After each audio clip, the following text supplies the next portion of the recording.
बोलो हम चरवारो हंसते।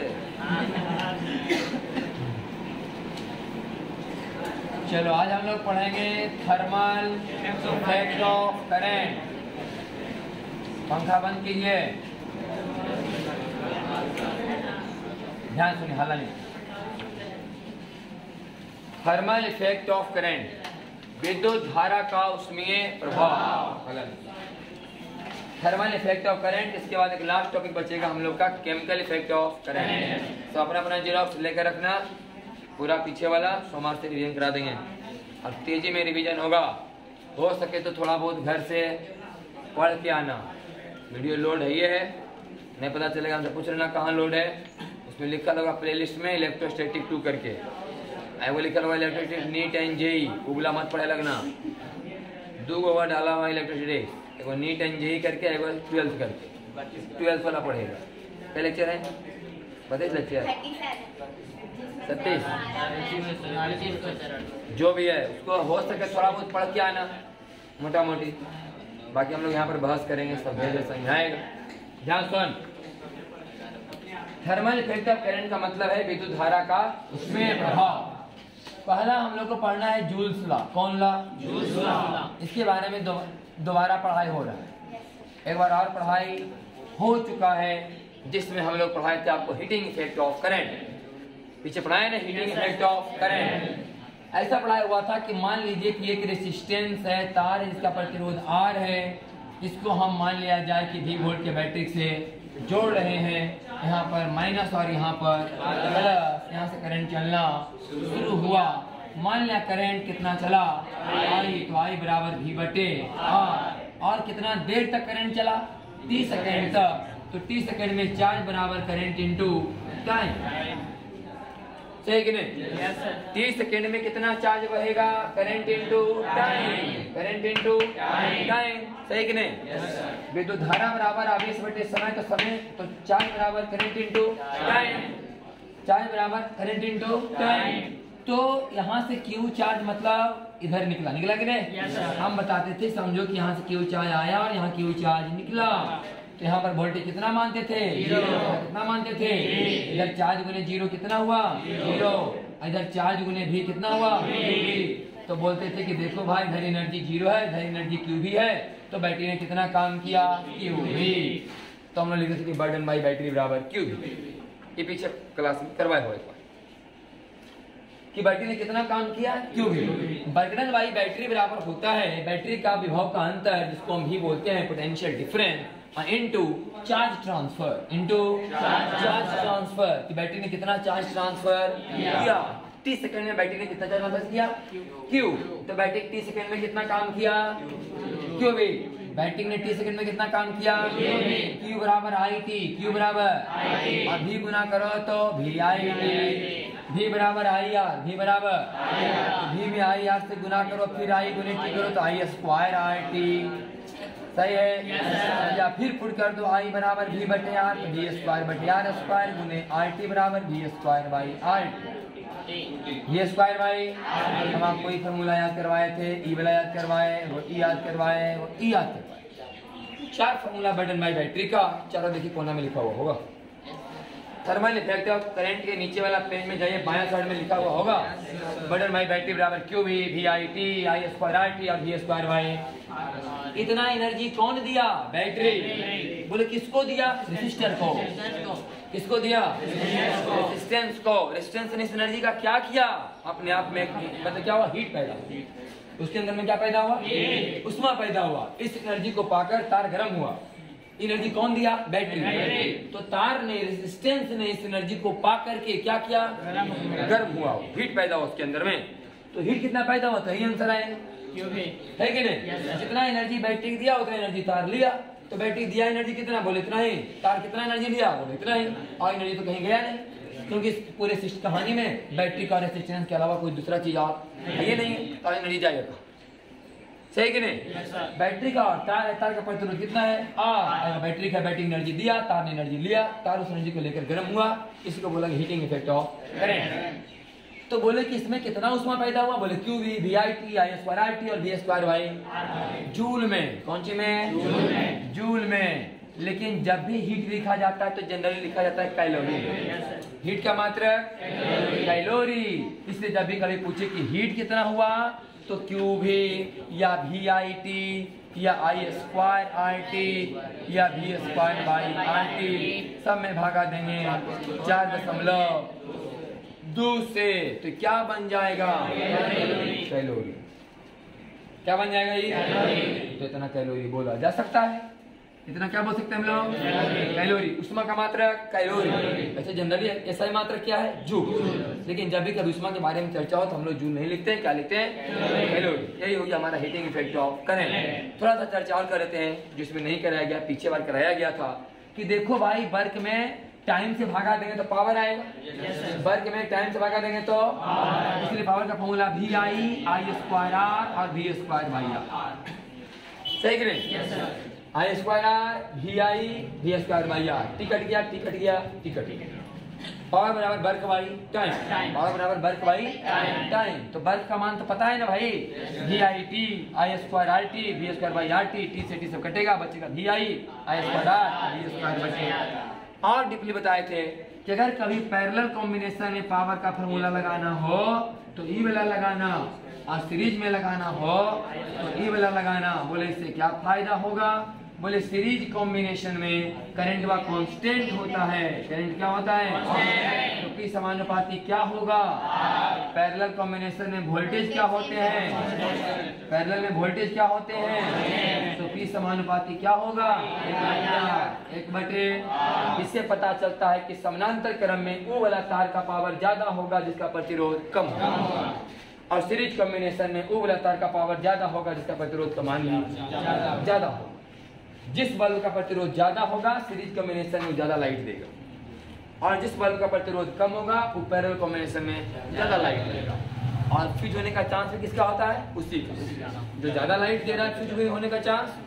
हाँ, तो पूछे कि पैरेलल कॉम्बिनेशन में बहुत सारा बल्ब लगाया गया है, बताओ फ्यूज होने का चांस पहले किसका ज्यादा है? बोले जिसका रेजिस्टेंस का मान कम है। पैरेलल में क्या है? पैरेलल में रेजिस्टेंस कम तो पावर ज्यादा, तो फ्यूज होने का चांस भी ज्यादा। सीरीज कॉम्बिनेशन में कौन वाला बल्ब जिसका प्रतिरोध का मान ज्यादा है? पी समानुपाती आर का मान ज्यादा तो पी का मान ज्यादा, पावर ज्यादा तो फ्यूज होने का चांस भी ज्यादा। समझ आया कि नहीं? ये था हमारा पढ़ाई आपका हीटिंग इफेक्ट ऑफ करंट। एक चीज और उस दिन बताए थे, फिर से सुन लो कि जब भी कभी भी किसी भी बल्ब के बारे में लिखल रहे भाई कि एक बल्ब है 100 वाट 220 वोल्ट, बताए होंगे 100 वाट 220 वोल्ट का बल्ब है, ऐसा कभी लिखल रहे बल्ब पर लिखल रहा है ना। बताया था कि 10 रुपये वाला बल्ब जो पीला वाला बल्ब आता है पर लिखा था 100 वाट 220 वोल्ट। बोले 100 वाट 220 वोल्ट से आप क्या समझते हैं? हम बोले कि बल्ब का प्रतिरोध समझते हैं। बल्ब का इसका कहना है कि 220 वोल्ट से जोड़ेगा तो 100 वाट देगा। 100 वाट लाइट देगा गारंटी? 220 वोल्ट से जोड़ेंगे तो कितना देगा? 100 वाट। आप यहाँ से चाहें तो फॉर्मूला लगा सकते हैं, पावर बराबर V²/R। आर निकाल सकते हैं V²/P से। तो V² 220 अब बटे 100 बराबर 484 आता था। तो हम लोग बोलते थे कि इस बल्ब का प्रतिरोध कितना है? 484। 400 पिछले क्लास का रिवीजन समझ तरह से एक बार और पढ़ाया जा चुका था हीटिंग इफेक्ट ऑफ। इसे आज हम किस नाम से पढ़ रहे हैं? Joules law. कौन लॉ है? Joules law. अगला पढ़ेंगे हम लोग सीबेक इफेक्ट। मेन पढ़ाई ये होना था। अगला टॉपिक देखो क्या लिखा हुआ है, सीबेक नाम है। जिस तरह से जूल नाम है ना, उसी तरह से सीबेक भी क्या है? नाम है। और दूसरा बार जब रिवीजन कराया जाएगा तो ऐसा नहीं खाली बैठ के सुनना, पूछना भी कि यहाँ दिक्कत है, नहीं समझ में आया। नहीं पूछेगा अगला बार तो फिर तीसरा बार नहीं हो पाएगा भाई। फिर कभी ऐसा मौका मिलेगा तभी भाई कि संडे को करा पाए। इसलिए खुल के पूछना अगला बार जब होगा तो। तुम पूछिए कि पैसा सुन सकता है, दूसरा कोई उपाय नहीं। थोड़ा ऐसा पढ़ लो कि इंटर पास करने के बाद जब थोड़ा एयरफोर्स का फॉर्म बने तो दोबारा पढ़ने का जरूरत नहीं रहे। हाँ 11th थोड़ा मोटा मोटी की पढ़ेगा, अपना 11th नहीं पढ़ा होगा। ध्यान से सुनिए। कौन effect? Seebeck effect. Seebeck effect.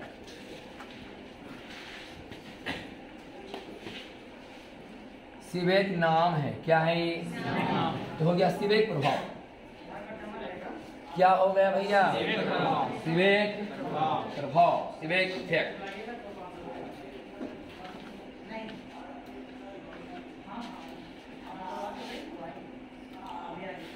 ध्यान से सीबेक प्रभाव कहता है कि दो मेटालिक वायर हैं, दो मेटालिक वायर। ध्यान सुनना सब, एक अलग धातु का वायर और ये एक अलग धातु का वायर है। मान लिया कि धातु का नाम ए और धातु का नाम बी है, तो इसको हम लोग जंक्शन बोलते हैं। क्या बोलते हैं इसको? जंक्शन। इमा बख्तियारपुर जंक्शन, लोग फतुहा जंक्शन। जंक्शन मतलब संधि, जंक्शन मतलब संधि। पहले हम लोग की पढ़ी संधि किसे कहते हैं? पढ़ने की नहीं रहे? हाँ। जब दो संधि आपस में मिलते हैं तो संधि बच्चा में संधि किसे कहते हैं? पता नहीं चला संधि पूछ रहा कि संधि पूछ रहा। नॉन बोला, नॉन किसे कहते हैं? नोवा कहते हैं नॉन। ध्यान सुनो, तो हमारे पास दो मेटालिक वायर है। हमारे पास क्या है? वायर ए और वायर बी। दोनों को इस प्रकार से जोड़ा गया कि जंक्शन टू जंक्शन मिला दिया गया, मैंने किनारा टू किनारा मिला दिया गया। किनारा एक दिन है, किनारा एक दिन है, इसे बोलते हैं जंक्शन। क्या बोलते हैं? और दोनों जंक्शन को अलग अलग टेम्परेचर पर रखा गया। एगो को ज्यादा टेम्परेचर पर, एगो को ज्यादा वाला को कहा गया हॉट जंक्शन, कम वाला को कहा गया कोल्ड जंक्शन। कोल्ड माने ठंडा, हॉट माने गर्म नहीं। अब देखिए ठंडा गर्म की परिभाषा तो है नहीं भाई। 100 डिग्री सेंटीग्रेड ठंडा वाले की गर्म की गारंटी भाई। मान लिया करो 100 डिग्री सेंटीग्रेड है और करो 200 डिग्री सेंटीग्रेड है, तो चला ना 1900 डिग्री वाला। इसलिए कोई टेम्परेचर के बारे में कहा नहीं जा सकता कि कौन ज्यादा और कौन। जब दो गो रहेगा तब ना तुलना करें। दो टेम्परेचर हमारे पास है तो भाई बोल सकते हैं कि वाला ज्यादा और ये वाला। तो हॉट और कोल्ड कहने का मतलब ये नहीं कि छुरी तो गर्म छुरी तो ठंडा, ऐसे वाला बात। ज्यादा टेम्परेचर और कम टेम्परेचर। हॉट जंक्शन मतलब ज्यादा टेम्परेचर, कोल्ड जंक्शन मतलब क्लियर हुआ कि नहीं? दो गो धातु ले लिया हम लोग, मान लें कि कॉपर है। क्या है? हाँ, ध्यान से सुनना। ये कौन तार है? आई वाला कौन तार है? आयरन। ऊपर वाला तार कौन है? और नीचे वाला आयरन। तुमको बुझा रहा है? वो तो पीछे वाला बोल रहे हैं। नहीं बुझाएगा तो आगे बैठना, मुंह में आवाज रहेगा तभी सीख पाएगा, नहीं तो पैसा भी जाएगा तू हो जाएगा। तुम्हें कि नहीं? हाँ, चेहरा देख के हम बोल रहे हैं। नहीं बुझाए तो साफ साफ बोल में कि नहीं बुझी ले। तो कॉपर और क्या है? आयरन। एक हुआ कॉपर का, एक हो गया आयरन का। तो दो मेटालिक वायर को हमने लिया और दोनों को इंड टू इंड जोड़ दिया, जिसे हमने जंक्शन बोला। आज जंक्शन को एक अलग अलग तापमान पर रखा गया, एक T1 तापमान पर, एक T2 तापमान पर। तापमान ज्यादा हो इसलिए लिखे लो यहाँ हॉट, की तापमान कम यहाँ लिखा गया। जब एक संधि को माने एक जंक्शन को गर्म किया गया और एक जंक्शन को ठंडा, तब पता चला कि सालकरा में तो करंट चल रहा है। इसमें क्या बह रहा है? करंट। तब लोगों को समझ में आया कि साला जब करंट बह रहा है क्या मतलब जरूर इसके अंदर में वोल्टेज तैयार हुआ है। Yes sir. क्या तैयार हुआ है? उसे बोलते हैं ईएमएफ। क्या बोला गया? इसका मतलब पक्का है कि इसके अंदर में क्या बन रहा है? ईएमएफ। ईएम इलेक्ट्रोमोटिव फोर्स, विद्युत वाहक। उस ईएमएफ को हम लोग बोलते हैं सीबेक ईएमएफ। क्या बोलते हैं? सीबेक ईएमएफ या थर्मो ईएमएफ। सीबेक ईएमएफ या थर्मो ईएमएफ कहा जाता है। इसके अंदर में जो वोल्टेज पैदा हुआ होगा, सही कि नहीं? तो सुनो, जब दो अलग अलग धातु के तार को किनारे से किनारे मिलाकर जोड़ दिया जाता है और दोनों जंक्शन को माने दोनों संधि को अलग अलग तापमान पर रखा जाता है, उसको मेंटेन किया जाता है, तब इसमें करंट का प्रवाह होना शुरू हो जाता है। जिससे यह समझ में आता है कि जरूर कहीं न कहीं इसमें क्या बना होगा? वोल्टेज, जिसे हम लोग बोलते हैं ईएमएफ। क्योंकि प्रवाह किसका पढ़ा जा रहा है? नाम पढ़ा सीबेक ईएमएफ। नाम क्या पड़ा? तो ईएमएफ को हम लोग किससे लिखते हैं? ई से, क्योंकि ईएमएफ किन दो तारों के बीच बन रहा है? ए और बी, तो इसे लिखते हैं हम लोग ई ए बी। मतलब जब तार ए और तार बी मिलकर के इस सिस्टम को बनाए थे, इसे बोलते हैं थर्मोकपल। क्या बोलते हैं भैया? थर्मोकपल कहा जाता है इसे, ताप युग्म। इसका नाम क्या है? ताप युग्म, थर्मोकपल। कहने का मतलब कि जब वायर ए और वायर बी के मदद से हम एक ताप युग्म बनाते हैं, थर्मोकपल बनाते हैं। बनाने का तरीका पता है कि दोनों के जंक्शन को दोनों के किनारों को क्या करना है? मिला देना है और दोनों को अलग अलग तापमान पर रखना है। तब इसमें क्या प्रवाहित होना शुरू हुआ? करंट, जिससे हम लोग समझ गए कि इसमें क्या बना है? वोल्टेज। उस वोल्टेज का नाम क्या है? Seebeck voltage, Seebeck EMF, Seebeck विद्युत वाहक बल, सीबेक विद्युत वाहक बल। सीबेक विद्युत वाहक बल का सीबेक साहब ने फॉर्मूला दिया, A B theta plus half B A B theta का स्क्वायर। समझिएगा क्या क्या है? ए बी और बी ए बी एक कांस्टेंट है। क्या है? कांस्टेंट। ये चीज हमेशा सवाल में दिया रहता है, ए बी और बी ए बी का मान, ये निकालने का जरूरत नहीं। ये दोनों मान हमेशा क्वेश्चन में दे रहेगा। और थीटा हो गया हमारा टेम्परेचर डिफरेंस, हॉट जंक्शन और कोल्ड जंक्शन के तापमान का अंतर। बुझा गया बात?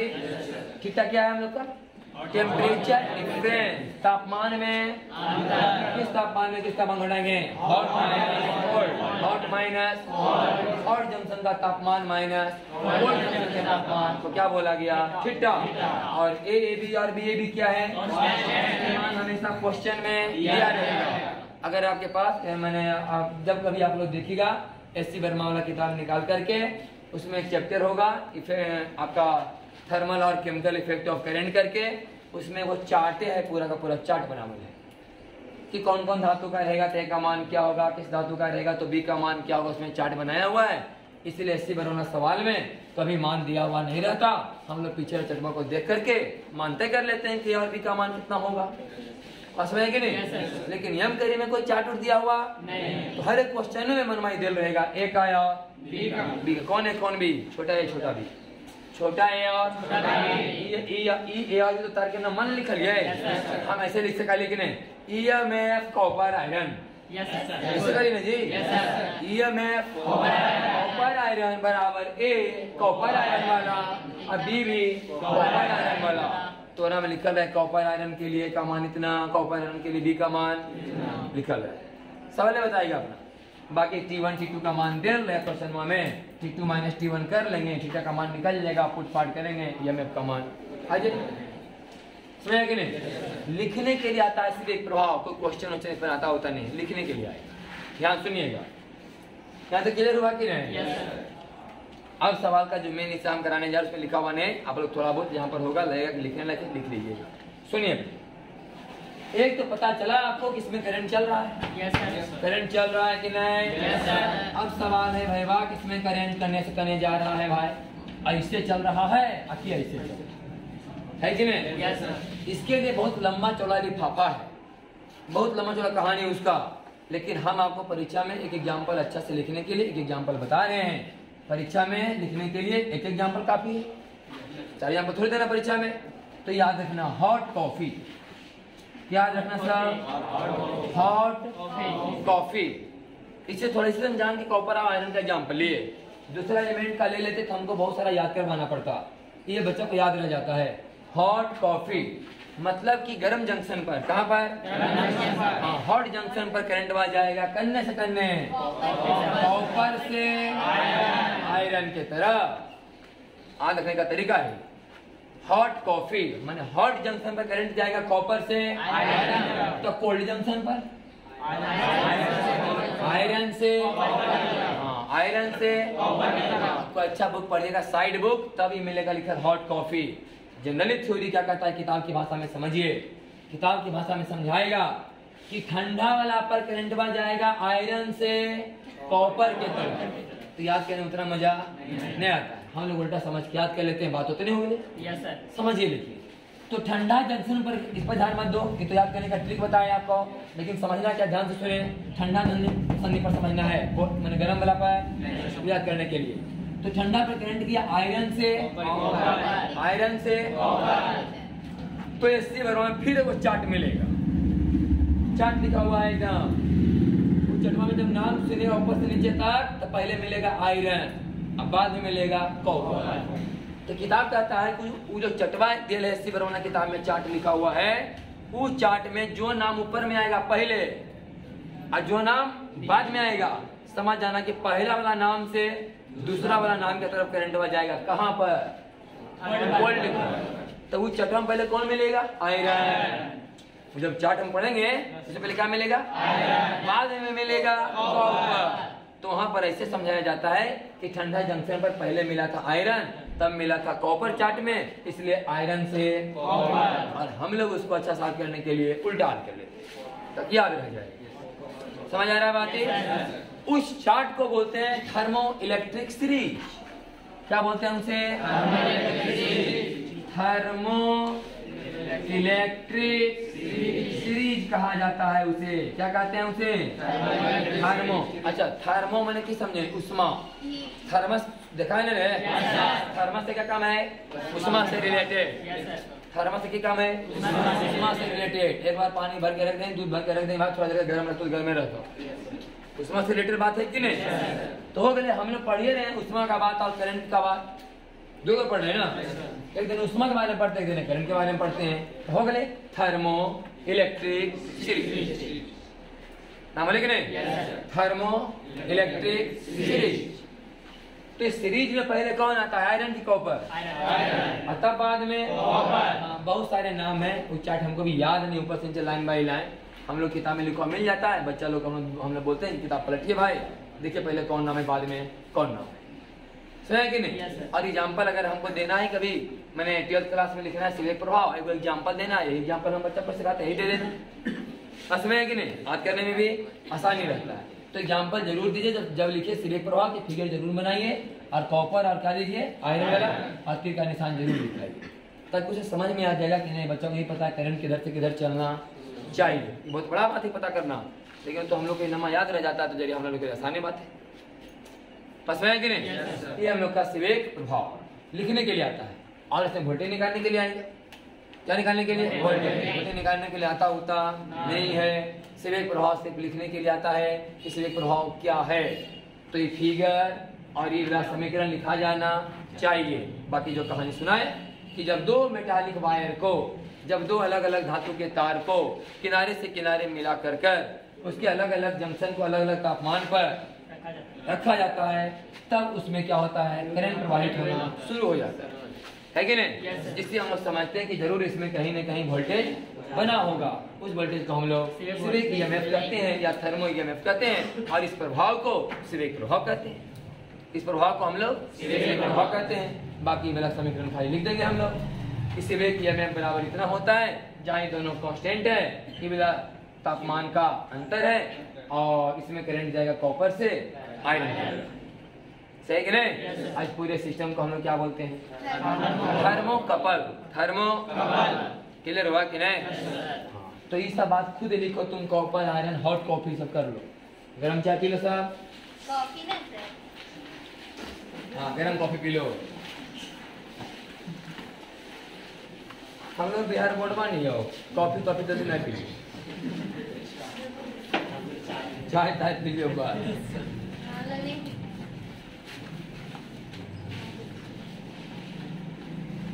तो चलो जो तुमको लगे वही तरह फिगरमा में कॉपर आयरन सब कर लो, हॉट कॉफी लिख लो बगल में, बाकी सब तो लगभग लिख ले हो। थर्मोकपल कहते हैं जो लिख ले है, ये सब बात लिख ले, खाली वही लिख ले सब, कॉपर आयरन वाला बात सब लिख लो। वही फिगरमा बना लेना, पेज नंबर 16 नंबर में जो फिगर हुआ उसी में कर दो, ए को लिख दो कॉपर, बी को कर दो आयरन, और तीर का निशान दे दो अपना।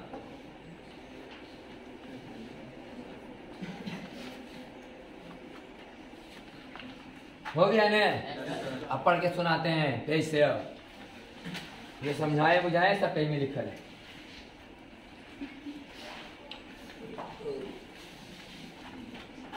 सुनाए।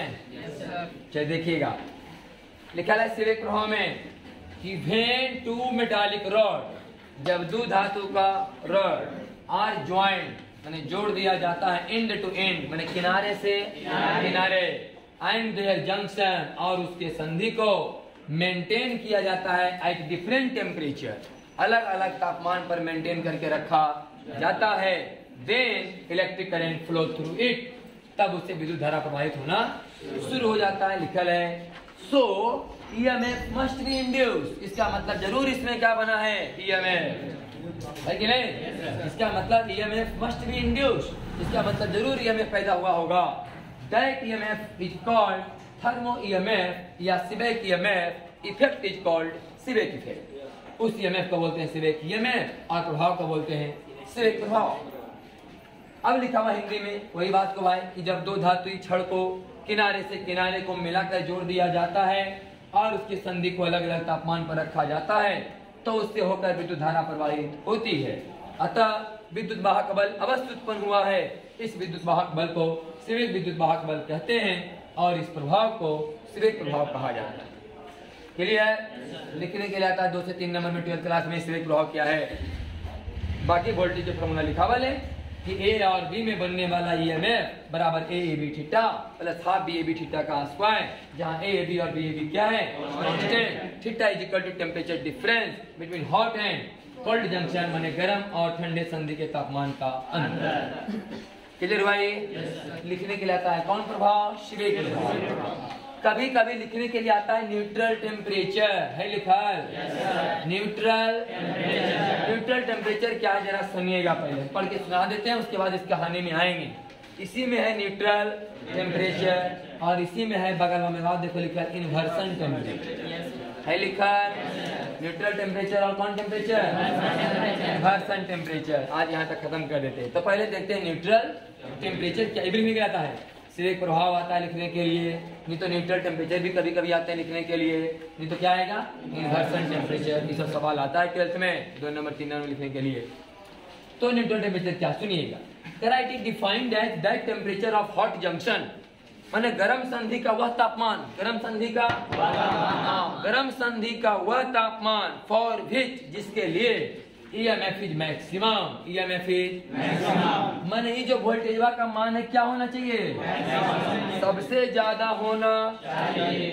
तो ये वोल्टेज सबसे ज्यादा होने के लिए गर्म संधि का तापमान कितना होना चाहिए, गर्म संधि का वह तापमान जिस तापमान का मान रखने से ये वोल्टेज का मान क्या आ जाए, मैक्सिमम।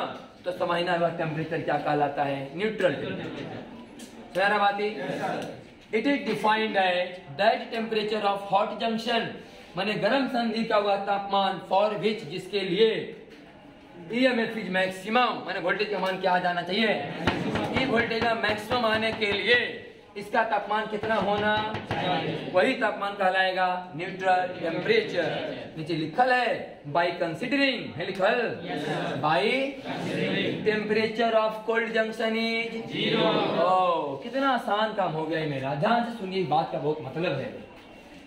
देखिए भैया वास्तव में थीटा है हम लोग के तापमान का अंतर, क्या थीटा हॉट जंक्शन का तापमान है, क्या थीटा कोल्ड जंक्शन का तापमान है, क्या थीटा दोनों के तापमान का अंतर है। अगर हम इसको 0 मान लें, अगर इसको क्या मान लें 0, तो क्या यह कहना सही होगा कि थीटा है हॉट जंक्शन का तापमान, क्योंकि जब अगर हमें घटे हुए 0 तो फिर तो वही बचते, है कि नहीं। तो यहाँ पर अच्छा दिमाग काम किया, हम लोग कोल्ड जंक्शन के तापमान को क्या कर दिए, 0 कर दिया। अरे गर्म ठंडा करना है, मेरा 0 कर दिया, कर दिया 150, नहीं गर्म ठंडा, बस वही कि नहीं। इसको कर दिया कितना कर दिया हम लोग 0, अरे कर दिया 150, तो थीटा बराबर 150, थीटा बराबर। अब अगर आप बोले T2 - T1, चाहे बोले टेम्परेचर ऑफ हॉट जंक्शन, बात तो एक ही है ना भाई, तो फायदा होली कि नहीं। तो हमारा कहना है कि ई वाला टेम्परेचर का वो वाला मान निकालो जिस समय वाला मान क्या हो, मैक्सिमम। तो सुनो, पहले किसी भी समीकरण को, मैथमेटिक्स का रूल है, किसी भी समीकरण का मैक्सिमम या मिनिमम मान निकालने के लिए समीकरण को एक बार डिफरेंशिएशन किया जाता है और उतना बराबर क्या लिखते हैं 0। अगर बेसिक मैथ पढ़ा ना थोड़ा बहुत इस बात पर चर्चा हुआ हो। किसी भी समीकरण के मैक्सिमम या मिनिमम मान निकालने के लिए समीकरण को एक बार डिफरेंशिएशन किया जाता है और उतना बराबर लिखा जाता है 0। तुमने पढ़ा ना मैक्सिमम हो गया ठीक।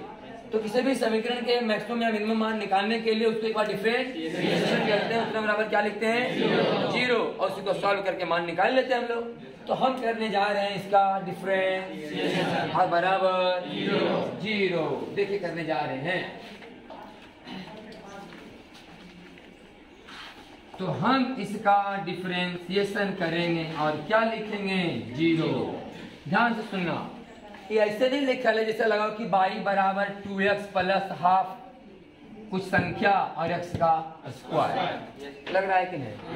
y बराबर कोई संख्या x और जोड़ हाफ और फिर कोई संख्या x का ऐसे लिखा लो कि नहीं। तो कर रहे हैं इसका डिफरेंशिएशन किसके रिस्पेक्ट में, थीटा। बदलने वाला कौन है, थीटा। तो 5x का डिफरेंशिएशन 5, तो a b थीटा का a सही ना। हाफ तो संख्या है भाई, कुछ करना उड़ना, और b a b भी क्या है, एक संख्या है। और थीटा स्क्वायर का 2 थीटा, x स्क्वायर का 2x और इक्वल टू 0। एक 2 से 2। हाँ इसको अब इसको खत्म करते हैं, 0 करेक्ट ना है। तो यहाँ से आगे लो a a b plus b a b theta बराबर थीटा बराबर माइनस a b बटा b। ये वास्तव में थीटा क्या निकला, टेम्परेचर डिफरेंस, टेम्परेचर डिफरेंस। लेकिन क्या अगर 0 यहाँ मान लेते हो गया हॉट जंक्शन का टेम्परेचर हो गया, लेकिन अगर कोल्ड को 0 ही मान लिया जाए इसको टेम्परेचर डिफरेंस नहीं बोल के क्या बोला जाएगा, हॉट जंक्शन का टेम्परेचर, बोले कि नहीं। इसका मतलब ये हो गया कि अगर इसको 0 माना जाए, कितना माना जाए 0, और तब इसका टेम्परेचर अगर इतना रखा जाए तो वोल्टेज का मान क्या आएगा, तो कौन टेम्परेचर कहलाया, न्यूट्रल टेम्परेचर। कौन टेम्परेचर कहलाया, यही फार्मूला हो गया न्यूट्रल टेम्परेचर का, माइनस a a b बटा b। बुझाया कि नहीं। कोल्ड जंक्शन के तापमान को हमने कितना मान के रखा, 0। तो आई वास्तव में है टेम्परेचर डिफरेंस। क्या है, टेम्परेचर डिफरेंस है। लेकिन जब कोल्ड के 0 मान ले ली तो टेम्परेचर डिफरेंस थोड़ी रहा है। क्या हो गया, temperature of hot junction, temperature of hot junction. वही तो सवाल था कि टेम्परेचर हॉट जंक्शन का टेम्परेचर इतना कर दो ताकि वोल्टेज का मान मैक्सिमम आ जाए। तो हम समझ गए कितना कर दो हॉट जंक्शन का टेम्परेचर मैक्सिमम आ जाएगा, सही कि नहीं। तो टेम्परेचर कौन टेम्परेचर कहलाया गया, न्यूट्रल टेम्परेचर। कौन टेम्परेचर, न्यूट्रल टेम्परेचर वह टेम्परेचर है हॉट जंक्शन का जिस समय वोल्टेज का मान मैक्सिमम होता है। लेकिन यह बात मान करके कि कोल्ड का तापमान 0। क्लियर, सब लिखा हुआ होगा हिंदी में कि गर्म संधि का वह तापमान जिसके लिए सिविक विद्युत वाहक बल का मान महत्तम होता है उदासीन तापमान कहलाता है। ब्रैकेट में लिखा है ठंडी संधि के तापमान को शून्य मानते है, लिखा जी। हम आगे सॉल्व कर होगा, नीचे तक लिखा है माइनस a b बटा b। क्लियर। अगला है इन्वर्सन टेम्परेचर। कौन टेम्परेचर, इन्वर्सन टेम्परेचर क्या, सुनिए, कहता है फिर से कि गर्म संधि का वह तापमान जिसके लिए वोल्टेज का मान ही 0 हो जाए। अभी क्या था, वोल्टेज का मान मैक्सिमम। अब कह रहा है कि गर्म संधि का वह तापमान जिसके लिए वोल्टेज का मान ही 0। हाँ, वोल्टेज का मान 0 जिस टेम्परेचर पर आएगा उसे क्या बोला जाएगा, इन्वर्सन टेम्परेचर। व्युत्क्रमण तापमान है लिखा हिंदी, व्युत्क्रमण तापमान माने कि वोल्टेज कितना आना चाहिए भैया, 0 बराबर a b plus half b a b theta, अब ब्रैकेट में थीटा। सही कि गलत, कॉमन है कि नहीं। इतना बराबर क्या होना चाहिए, इतना बराबर 0 का मतलब पहले तो थीटा बराबर 0। अरे इहो 0 और इहो 0, एक बार ही 0 कर सके, एक बार ही 0 कर सके कि नहीं। बुझाना कि नहीं तुमको, तब सवाल की रहा है। थीटा क्या लिया गया, कॉमन, तो थीटा बराबर 0 कर सके कि नहीं। थीटा बराबर पूरा सालन नहीं हो गलो 0, या तो इतना बराबर कर थीटा कहने लाई तब यो 0। थीटा का मान कितना आ गया, 0। एक आ गया a a b plus half b a b theta बराबर 0। थीटा बराबर आएगा -2 a a b बटा b। समझ में आया? सुनिएगा, थीटा तो वास्तव में होता है टेम्परेचर डिफरेंस, लेकिन कोल्ड का क्या मान लो? जीरो। तो हॉट का तो वही हो जाएगा। एक मतलब ही कर लो कि साला हॉट वाला का भी कितना कर दे? जीरो। मैंने कोल्ड वाला के बराबर, तो साला ऐसे वोल्टेज जीरो है, क्योंकि करंट तो तब पैदा हो रहा था ना जब दोनों को अलग अलग तापमान पर रखा जाता था। करंट तो तब पैदा होता है जब दोनों को अलग अलग तापमान पर रखा जाता है। यहाँ मेरा जीरो माने ले लिए, यहाँ भी आ रहा है जीरो, यहाँ जीरो मान लिए, इसका मतलब हॉट जंक्शन का तापमान है कि नहीं? अभी कर ले कितना? जीरो। चला ये भी जीरो और ये भी जीरो, फिर कहाँ से वोल्टेज बनेगा? वोल्टेज तब नहीं बनेगा जब दोनों का तापमान अलग अलग। दूसरा चांस, थीटा का मान इतना होना, अगर ये जीरो है तो या तो जीरो रहेगा तो वोल्टेज जीरो आएगा, या तो इतना रहेगा तब ये वोल्टेज का मान जीरो आएगा। तो ये हो लेने आपका इन्वर्सन टेम्परेचर, ये हुआ इन्वर्सन टेम्परेचर। ये तो कहानी नहीं बदले, ये तो यहाँ जीरो तेरी क्यों हो गए? तो फिर सिवेक प्रभाव हल कहाँ? सिवेक प्रभाव कहता है कि यहाँ तापमान अलग अलग होना चाहिए तब करंट पैदा होगा इसके अंदर। ये तो हल कह रहा गर्मी नहीं कर दोनों के भाई, तब ये वोल्टेज जीरो, या तो करो गर्म कर 20 डिग्री गर्म कर, तो फिर वोल्टेज बंद है, फिर तापमान से में रह गया। तो मेन इन्वर्सन टेम्परेचर कौन हुआ? ई। आई टेम्परेचर किसका हुआ? कोल्ड जंक्शन का। ये बता रहा कि जितना कोल्ड वाला हो ने उतने रखी यहाँ तब यो जीरो है तो वोल्टेज करेगा, या तो इतना रखो तब यो जीरो आएगा। ये कौन टेम्परेचर हुआ? Inversion temperature. आई हुआ कोल्ड जंक्शन का टेम्परेचर। समझा कि नहीं? अब तुमको बात समझ में आया होगा कि इन्वर्सन टेम्परेचर व न्यूट्रल टेम्परेचर के दुगना आया है। इन्वर्सन टेम्परेचर न्यूट्रल टेम्परेचर का कब? जब कोल्ड जंक्शन या जीरो होता है। याद रहे, न्यूट्रल टेम्परेचर का दुगना होता है कौन? Inversion temperature. देखो ना भाई, न्यूट्रल टेम्परेचर आया था ना इतने, आई है ना इन्वर्सन टेम्परेचर। तो इन्वर्सन टेम्परेचर न्यूट्रल का दुगना है कि नहीं? कब? जब कोल्ड का जीरो। अगर कोल्ड का जीरो नहीं आएगा तो आपको लिखना पड़ेगा न्यूट्रल टेम्परेचर बराबर इन्वर्सन टेम्परेचर प्लस कोल्ड का टेम्परेचर बटा 2। ये मेन फॉर्मूला है। लेकिन कोल्ड का अगर जीरो मान लिया जाए तो गारंटी है कि इन्वर्सन बराबर आएगा 2 गुने न्यूट्रल। है ना भाई? अगर कोल्ड का जीरो मान लिया जाए तो गारंटी है कि आएगा इन्वर्सन टेम्परेचर बराबर 2 गुना न्यूट्रल टेम्परेचर। लेकिन वास्तव में न्यूट्रल टेम्परेचर का फॉर्मूला क्या है? Inversion temperature plus cold temperature बटा 2। हाँ, अगर टेम्परेचर माने जीरो नहीं है, 20 डिग्री है या 80 डिग्री है, 20 है और 80 क्या पड़ते 20, यहाँ कितना कर पड़ेगा 20। जीरो नहीं, और समझ कि नहीं? लेकिन यहाँ जीरो रहेगा तो गारंटी है कि न्यूट्रल टेम्परेचर बराबर इन्वर्सन का आधा, या तो इन्वर्सन बराबर न्यूट्रल का दुगना। कब? जब कोल्ड का क्या रहेगा? जीरो। लेकिन वास्तव में फॉर्मूला ही वाला है। कभी कभी तो ये फॉर्मूला आता है ऑब्जेक्टिव में कि कौन फॉर्मूला सही है। ये तो ऑब्जेक्टिव सवाल में कौन फॉर्मूला सही है वो लिखल रहेगा। तो ध्यान रखना, न्यूट्रल टेम्परेचर बराबर inversion temperature plus cold junction temperature और बटा 2। खत्म हो गया सिवेक प्रभाव, न्यूट्रल टेम्परेचर और इन्वर्सन। कल पढ़ेंगे हम लोग पेल्टियर प्रभाव। कौन प्रभाव? पेल्टियर। बंद करो।